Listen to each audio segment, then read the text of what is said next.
Bonjour, donc je suis Marjolaine Deschamps, je suis ingénieure de recherche à l'unité Ecosys et je vais vous présenter le travail qu'on a fait dans le cadre d'AgroCapi autour des micropolluants organiques.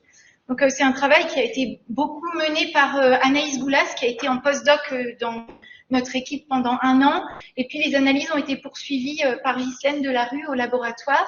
Et donc je vais vous présenter des choses en lien avec l'essai de Tristan et aussi de ce qu'a dit ce matin Sabine, une collaboration qu'on a eue avec des collègues danois de l'université de Copenhague pour justement avoir accès aux échantillons de leur essai de longue durée. Je vous présente quelques éléments de contexte. Donc, pourquoi on va rechercher des médicaments dans les urines? Donc, il y a déjà pas mal de travaux qui montrent la présence de résidus de médicaments dans les boues d'épuration ou les effluents d'élevage. Et il faut savoir que la filtration rénale, c'est le mode d'élimination principal de la plupart des médicaments qu'on prend, hein, puisque on en excrète entre 60 et 70%, donc par les urines, et le reste, c'est la voie biliaire. Donc les urinofertilisants peuvent contenir ces résidus de médicaments. Et il y a peu d'études, il y a quand même quelques études, mais assez peu d'études sur l'analyse de ces résidus dans les urines. Donc, on s'est posé les questions de quelles étaient les molécules qui étaient présentes et à quelle concentration. Est-ce que les différents traitements des urines permettaient d'abaisser les teneurs? Donc, Tristan, il a parlé déjà un petit peu de résultats qu'il avait vus dans la biblio, et moi, je vais vous montrer ce que nous, on a observé.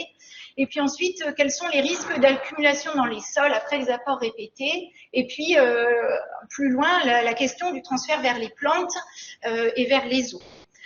Donc en lien avec tout ce contexte, Anaïs Goulas avait fait une note donc sur les principaux enjeux liés à la présence des médicaments dans les urinofertilisants, et donc c'est en ligne, donc elle peut être consultée. Donc pourquoi? Parce qu'il y a des aspects environnementaux et sanitaires. Par exemple, la présence d'antibiotiques peut générer l'apparition de gènes de résistance, et donc il peut y avoir une dissémination de ces gènes de résistance. Donc ça, c'est un aspect sanitaire. Les hormones sont des perturbateurs endocriniens, donc il peut y avoir des effets écotoxiques et sanitaires. Et puis, on peut se poser aussi la question sur d'autres composés pharmaceutiques. Donc les objectifs du travail qu'on a mené pour AgroCapi, c'était déjà d'établir une liste de composés à analyser dans les urines et dans le sol. Au laboratoire avec Ecosys, on avait déjà une expérience d'analyse de résidus de médicaments dans différents produits résiduaires organiques. On avait déjà un certain nombre de composés, mais on a augmenté cette liste pour coller plus à ce qui pouvait être contenu dans les urines. Il a fallu mettre au point des méthodes d'extraction et d'analyse, et puis après analyser les échantillons d'urine, de sol, déterminer des flux, et puis comparer aussi ce qu'on a dans ces urinofertilisants avec des produits résiduaires organiques plus usuels, comme des boues d'épuration, des effluents d'élevage. Les composés qu'on a retenus, donc on a retenu une liste de 59 molécules, donc soit à usage humain exclusif ou vétérinaire exclusif, ou des molécules qui peuvent être données à la fois pour les pathologies humaines et animales. Donc c'est réparti en 11 groupes, je ne vais pas tout vous détailler, mais on a quand même sélectionné 28 antibiotiques, il y a des anti-inflammatoires, des neuroleptiques et puis des composés qui appartiennent à plein d'autres familles. Et puis, hors médicaments, on avait 2 bactéricides, un désinfectant et la caféine, qui était au début plutôt choisi comme marqueur anthropique. Et donc, ce sont principalement des principes actifs, mais on a aussi recherché des métabolites parce que dans les urines, quand on prend des médicaments, eh bien, il y a une partie qui peut être excrétée sous forme du principe actif ou sous forme de métabolites. Donc, par rapport au projet antérieur, on a rajouté 21 molécules. Et puis, par rapport aux quelques publications qu'on trouve sur les urines, donc on a 30 à 36 composés de plus. Généralement, on a une quinzaine de molécules qui sont analysées, qui sont décrites dans la littérature, et là, on a considérablement augmenté le nombre. En termes d'échantillons, donc on avait tout ce qui est urine française, c'était les urines que Tristan a utilisées pour son essai au champ, donc l'urine Coriolis, l'urine de festival, une urine fermentée, l'orin, donc la forme commerciale stabilisée, et aussi du granurin. Les produits donc pardon, pour le Danemark, en fait, on a uniquement analysé des urines stockées et sur 3 années, on a pu obtenir des échantillons de 3 années différentes. Les produits résiduaires, donc c'est le lisier bovin que Tristan a épandu au champ, et pour l'essai danois, on a analysé leur goût d'épuration et du lisier bovin. En termes de sol, fertilisé ou amendé, donc pour l'essai français, c'est donc l'essai de Tristan, on a fait des analyses après une application, donc en 2019. Et puis pour le Danemark, c'est ce fameux essai donc Sabine qui a été mis en place en 2003. Et donc on a pu avoir des sols de 2018, donc après 16 épandages, et puis des sols de 2020. En termes d'analyse, je ne vais pas rentrer dans les détails, on n'a pas beaucoup de temps, mais voilà, on a fait des analyses au laboratoire en chromatographie liquide couplée à la spectro de masse. Je voulais juste soulever 2 points importants par rapport aux résultats que je vais présenter après. L'absence de données dans les graphiques, vous voyez, il y a 59 molécules, mais on ne va pas toutes les retrouver. Alors, ça ne veut pas dire qu'elles ne sont pas là. Donc, c'est soit elles ne sont pas présentes, soit elles sont à des teneurs qui sont en dessous des limites d'identification que nos méthodes nous permettent d'obtenir. Donc, ça veut dire qu'elles peuvent être là, des concentrations très faibles et qu'on ne voit pas. Et c'est notamment le cas pour les matrices solides où on peut avoir des difficultés d'extraction et de purification des échantillons. Et notamment pour les hormones, on n'a pas réussi à développer une méthode, en fait, on voulait faire une méthode plutôt multi-résidus, on analysait tout d'un coup. Et pour les hormones, c'était pas très adapté et donc nos limites de quantification sont assez hautes. Donc ça, c'est des choses à revoir. Donc il n'y aura pas de résultats hormones, sauf l'estrone. Et voilà, c'était à cause de nos méthodes d'analyse. Dans les matrices solides, ça c'est quelque chose qui est très connu aussi, il y a de la formation de résidus non extractibles, les composés organiques peuvent avoir des interactions très fortes avec les phases organiques, la matrice, les constituants organiques ou minéraux des sols ou des autres matrices solides. Et donc ces résidus, comme leur nom l'indique, on n'arrive pas à les extraire, donc on n'arrive pas à les analyser. Donc pour les résultats, je vais vous présenter d'abord ce qu'on a vu dans les urines et les autres produits résidus organiques, puis dans une deuxième partie, je présenterai ce qu'on a mesuré dans les sols. Ici, je vous présente les 2 urines stockées. Donc en bleu, l'urine Coriolis, en gris, l'urine Festival. Donc je vous présente des concentrations en microgrammes par litre d'urine. En abscisse, vous avez toute la liste des composés qu'on a retrouvés. On va pas les regarder en détail. Juste pour information, il y a un composé qu'on va retrouver assez souvent qui est l'acide salicylique. C'est le métabolite de l'aspirine. Il y a l'acétaminophène, en fait, le nom anglais du paracétamol. Et puis, on va retrouver aussi souvent de la caféine. Alors, sans regarder vraiment en détail les composés, juste pour avoir quelque chose de visuel, j'ai souligné en vert tout ce qui était anti-inflammatoire antalgique, qui sont des molécules qui sont assez consommées, et en orange, les antibiotiques qui peuvent générer des problèmes, par exemple, d'antibiorésistance. Et puis, j'ai entouré en jaune les 3 composés qui sont les plus concentrés, qu'on retrouve les plus concentrés dans les urines, et comme ça permettra de les suivre tout au long du diaporama. Donc, dans les urines Festival, on a retrouvé entre 17 et 21 composés. Donc, des composés qui étaient entre 1 à 2000 microgrammes. Puis, vous voyez, le paracétamol, on monte jusqu'à 11 mg par litre. Donc, essentiellement des anti-inflammatoires, il y en avait 7, 6 antibiotiques et puis la caféine. Donc, les concentrations, on voit là, les barres n'ont pas la même taille selon l'origine. Et si on regarde des molécules individuellement, on a des concentrations du même ordre de grandeur que ce qui a été retrouvé dans d'autres études, des études, essentiellement, c'est des études allemandes et américaines. Donc sur cette diapo, je vous présente les urinofertilisants donc obtenus après traitement autre que stockage. Vous avez le granurin, de l'urine fermentée et de l'orin. Vous voyez qu'il y a déjà beaucoup moins de molécules par rapport aux urines, aux 2 autres urines que je vous ai présentées avant.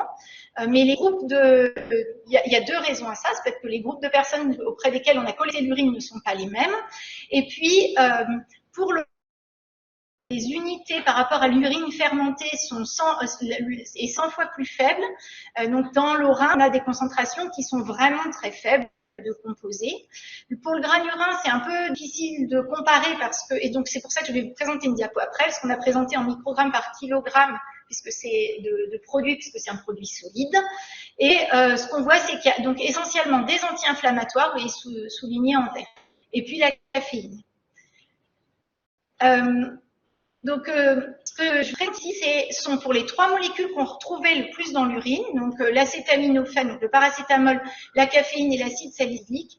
On a recalculé les concentrations en milligrammes par kilogramme d'azote, pour que ce soit plus parlant par rapport à ce qui est apporté par les agriculteurs. Et donc, vous avez à chaque fois les différents produits que Tristan a utilisés. Et ce qu'on voit, c'est que dans l'urine fermentée, eh bien, c'est là où on a les concentrations les plus élevées de ces 3 molécules. Donc, la fermentation ne semble pas être efficace pour éliminer ces composés. Et à l'inverse, vous voyez que l'Haut-Rhin semble être le traitement le plus efficace. Donc ça, c'est principalement dû à l'utilisation du charbon actif. Et donc, dans le projet VUNA, il avait été montré qu'il y avait une réduction de concentration entre 90 et 99% pour une dizaine de médicaments. Ça ne concernait pas ces médicaments, mais on sait que le charbon actif permet d'éliminer les molécules organiques. Donc, je vous présente maintenant ce qu'on a observé au niveau des urines danoises. Donc, c'est des urines qui sont collectées dans un éco-village. Et donc, on a toujours la même présentation, en des concentrations en microgrammes par litre. On retrouve 8 à 11 molécules, entre 1 et 800 microgrammes par litre, essentiellement d'anti-inflammatoires, soulignés en vert, 2 antibiotiques, et puis la caféine. Et puis, les concentrations, vous voyez, sont variables selon les années. Et si on compare ce qu'on a vu entre les urines danoises et les urines françaises, le nombre de molécules, vous voyez qu'on en a beaucoup moins que ce qu'on avait mesuré dans les urines françaises, mais donc il y en a 2 hypothèses, c'est soit il y a une consommation limitée des médicaments dans cet éco-village dans lequel ont été collectées les urines, ou aussi ça peut être que la liste qu'on a faite était au départ adaptée à des molécules consommées en France, et il peut y avoir des molécules qui sont consommées au Danemark et pas en France. Donc ça, c'est des choses qu'il faut qu'on creuse sur les consommations de médicaments dans les 2 pays. On retrouve les mêmes anti-inflammatoires, mais en France et au Danemark, mais à des concentrations beaucoup plus faibles dans les urines danoises. Et puis, les 2 antibiotiques sont des composés différents à des concentrations plus faibles. Donc, je vous ai dit, pour le Danemark, on a aussi analysé des boues d'épuration et le lisier bovin. Donc, dans les boues d'épuration, c'est une collecte autour de Copenhague, de la station de traitement des eaux usées. Et donc, on a pu analyser 2 années. Donc, les résultats sont en microgrammes par kilogramme de matière sèche. Et on retrouve donc 8 composés entre 18 et presque 3000 microgrammes par kilo. Et puis, la tétracycline, qui est très concentrée, qui a 50 mg par kilogramme de matière sèche. On n'a que 2 anti-inflammatoires et 5 antibiotiques qui sont totalement différents de ceux qui étaient trouvés dans les urines. Et ça, c'est un petit peu ce que je disais aussi avant pour parer France et Danemark sur les urines. Les profils, ils sont différents entre boue et urine, mais aussi probablement parce que les urines proviennent de l'éco-village et les boues, c'est le traitement des eaux de la capitale. Voilà. Et puis, il y a aussi d'autres choses qui peuvent rentrer en jeu. Les composés qu'on retrouve dans les boues, c'est des molécules qui sont plutôt persistantes, qui n'ont pas été dégradées au moment du traitement dans la station d'épuration et qui vont s'absorber fortement sur les boues.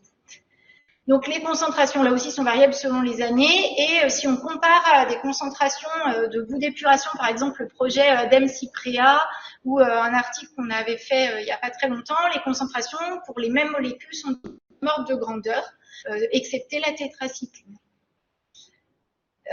Donc, sur ces diapos, je vous présente le lisier du Danemark au regard de vous. Donc, le graphique du haut, c'est ce que je viens de vous montrer, sauf que j'ai mis aux mêmes échelles que le graphique lisier.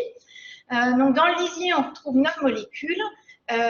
qui sont à des concentrations plus faibles que dans les boues, certaines molécules sont communes avec les boues et avec des concentrations, sauf l'acide salicylique qui a une concentration très élevée, mais les autres composés sont à des concentrations plus faibles. On retrouve que des anti-inflammatoires et des antibiotiques. Voilà. Et donc maintenant, je vais passer sur les concentrations qu'on a obtenues dans les sols. Donc je vais vous montrer des concentrations qu'on a mesurées et je vais aussi vous montrer des calculs qu'on a fait de concentration prédite, donc en faisant des calculs de flux par rapport aux doses qui avaient été épandues. Donc là, cette diapo-là, ça montre ce qu'on a mesuré mois après l'épandage des essais de Tristan en 2019. Donc, il y a eu un unique épandage et on a analysé les sols un mois après cet épandage. Donc, on retrouve 3 à 4 composés dans les sols. Donc, vous voyez, à des concentrations qui sont très faibles. Enfin, ça, je peux vous dire par rapport à aussi des données qu'on a dans la littérature. On est à quelques microgrammes ou dixièmes de microgrammes par kilogramme de matière sèche. Par contre, donc on retrouve la caféine, on retrouve un antalgique et puis le triméthoprime qui est associé à des antibiotiques. Mais avec ces données-là, c'est difficile de conclure sur la persistance des molécules, puisque là, il n'y a eu qu'un seul épandage, d'où la nécessité d'aller voir ce qui se passe dans des essais de longue durée. Donc, je vous présente ici les résultats qu'on a obtenus sur les sols danois. Donc, on n'a rien détecté dans les sols témoins, ni dans les sols qui étaient amendés avec du lisier. Donc, je vous présente uniquement, en haut, ce sont les sols fertilisés avec les urines, et en dessous, les sols amendés avec les boues. Donc, l'année 2018, 2020 avant épandage, et puis 2020 après épandage. Donc, si on regarde d'abord je vais d'abord regarder d'abord présenter ce qu'il y a sur les deux graphiques.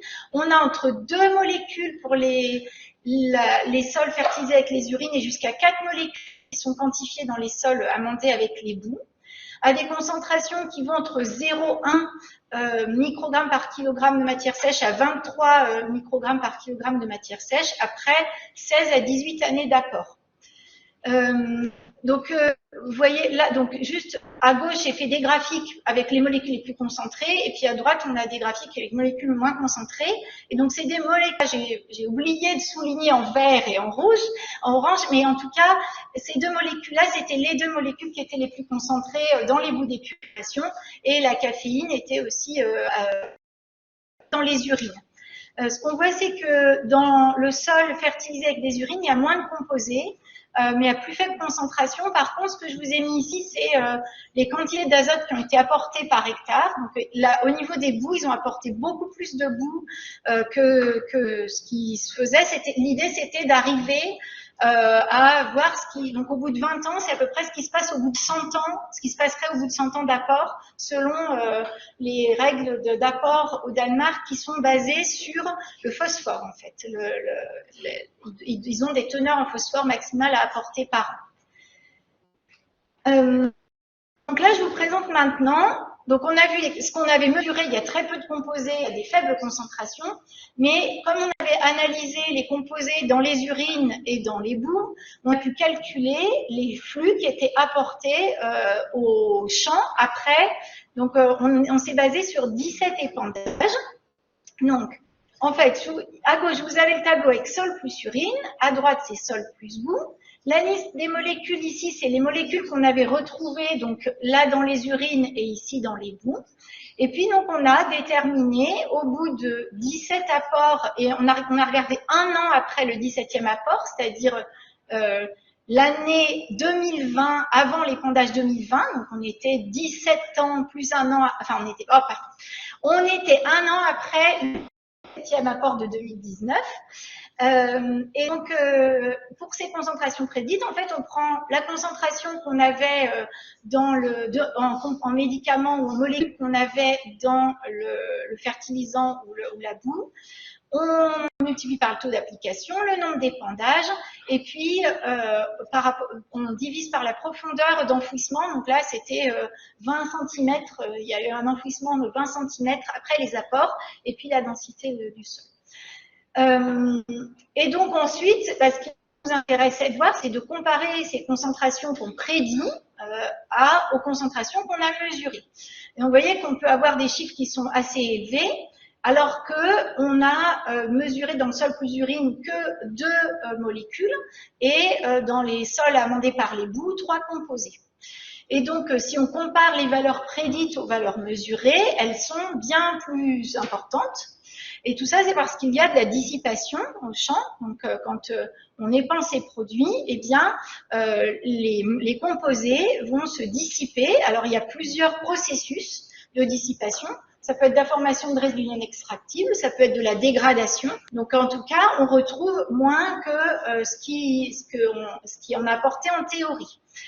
Et donc, avec ces comparaisons de concentration prédite et de concentration mesurée, on peut calculer des temps de demi-vie des composés au champ. Donc, c'est la durée au bout de laquelle on a la moitié de la concentration initiale qui est diminuée. Et donc, on voit que selon les composés, ces valeurs sont différentes. Et on a des composés qui sont assez peu persistants. Enfin, disons que, voilà, par exemple, le tramadol, la caféine, la tétracycline, et puis des composés qui sont beaucoup plus persistants. C'est le cas par exemple de la cyclorésine. Ces deux molécules ont fait du SORO et après 13 apports, il semble, et donc on retombe sur les mêmes ordres de grandeur de temps de demi-vie pour ces deux composés-là. Donc, je vais conclure sur tout le travail qu'on a fait. Donc, je vous rappelle les questions qu'on s'était posées. Qu'est-ce qu'il y avait comme composé dans les urines, les urinofertilisants, à quelle concentration? Et est-ce que les traitements permettaient d'abaisser les teneurs? Vous savez qu'il y a une très large gamme de concentrations. Il y a des molécules, les barres étaient toutes petites et puis d'autres très élevées. On trouvait jusqu'à 21 molécules ou métabolites. Et bien sûr, tout ça, c'est relié à la quantité de médicaments qu'on absorbe en amont. Et puis, pour les métabolites, à leur métabolisation dans l'organisme.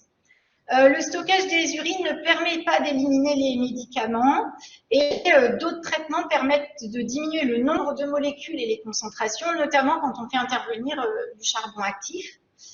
Et puis, les molécules retrouvées dans les urines, c'est pas les mêmes que dans les boues, essentiellement parce que les groupes de personnes auprès desquelles ça a été collecté, enfin, les urines ou les eaux usées ont été collectées sont pas les mêmes, mais aussi parce qu'il y a de l'accumulation, de l'absorption, de la dégradation dans les boues, et puis que dans les boues, on retrouve aussi les molécules qui sont excrétées par voie biliaire. Ce qu'on se dit qui serait bien pour la suite, ce serait, comme on voit que il y a les différents procédés, on avait l'impression qu'ils ne permettaient pas forcément bien abattre les teneurs en contaminants, eh bien on pense que ce serait bien de déterminer les taux d'élimination, par exemple lors du stockage, qui est quand même une méthode qui est très utilisée, ou d'autres traitements, donc analyser avant et après le traitement, et puis analyser aussi plus d'échantillons d'urine pour avoir quelque chose de plus représentatif de ce qu'elles peuvent contenir. En termes de résultats concernant les sols, sur les risques d'accumulation, on a vu qu'un mois après un épandage, on retrouvait 4 molécules à très faible concentration. Après une vingtaine d'épandages d'urine, on trouvait que 2 molécules à très faible concentration. Donc, on voit que les risques d'accumulation sont faibles dans les sols. En termes d'épandage des boues, on retrouve plus de molécules, mais à des concentrations faibles aussi, et dans des mêmes ordres de grandeur que ce qu'on a pu observer sur d'autres terrains expérimentaux avec des épandages de boue ou de compost de boue.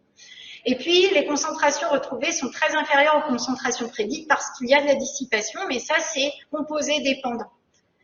Et ce qui serait intéressant de faire, c'est d'aller évaluer le transfert qu'il pourrait y avoir vers les plantes, d'aller vers la détermination des risques écotoxicologiques, parce que c'est bien de savoir qu'on a telle concentration de médicaments dans les urines, mais est-ce qu'il y a des risques ou pas? Ça, cette réponse-là a plus de sens. Et puis, comparer aussi les filières de gestion des urines, donc avec la séparation à la source ou quand les urines vont à la station d'épuration et avec ou sans traitement des micropolluants. Voilà, je vous remercie.